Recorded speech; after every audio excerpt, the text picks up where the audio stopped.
In this example, we have blocks A and B moving to the right along a smooth horizontal surface. We know the speed of A. We don't know the speed of B before impact, but speed of A must be larger than B because it eventually catches up with B. They strike each other.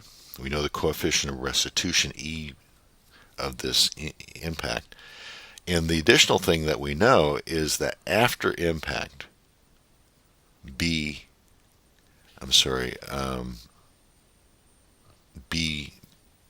becomes stationary. We don't know anything about what A is doing after impact, but we know that B comes to rest as a result of the impact. What we want to do is back out what the initial speed was of B1, VB1 before the impact occurred. Okay, so since we're looking at impact here, we don't want to deal with the impact force. The idea here is to draw the free body diagram of A and B together. The reasoning, well, we don't want to deal with the impact force, and by looking at A and B together, that becomes an internal force.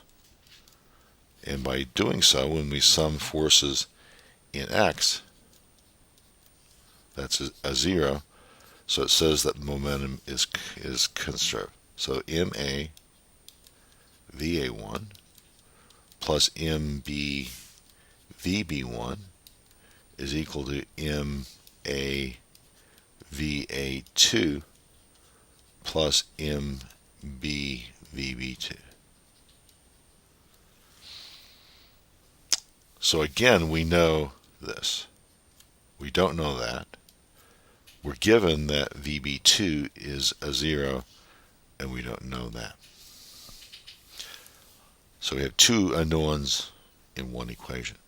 What we also know, though, is the coefficient of restitution.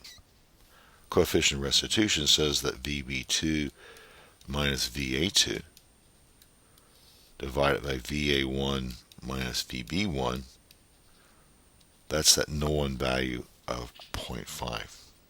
VB2, again, that's a zero.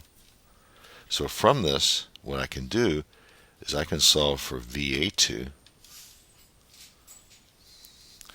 and see that VA2 is equal to E times VB1 minus VA1.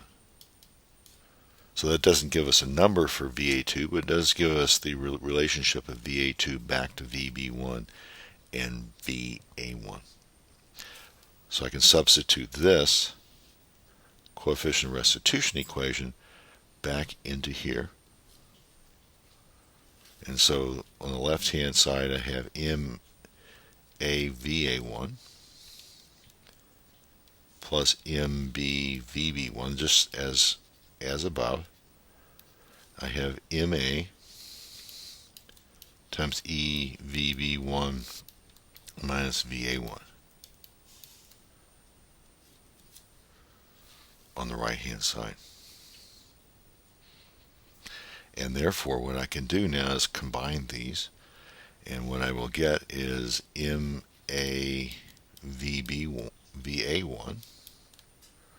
plus MAEVA1,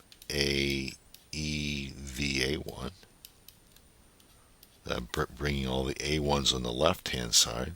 On the right hand side, I'm going to have MAEVB1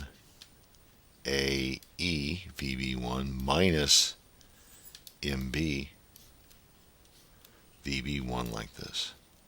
So in this form, I've got one equation and one unknown. VB1, therefore, becomes MA times 1 plus E VA1 divided by the difference between MAE and MB.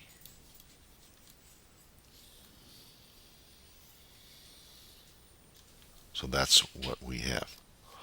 What's the primary idea here? Well, if we're looking at A and B together, we have the impact forces in internal force. As a result, for A and B, linear momentum is conserved because there's no forces which act.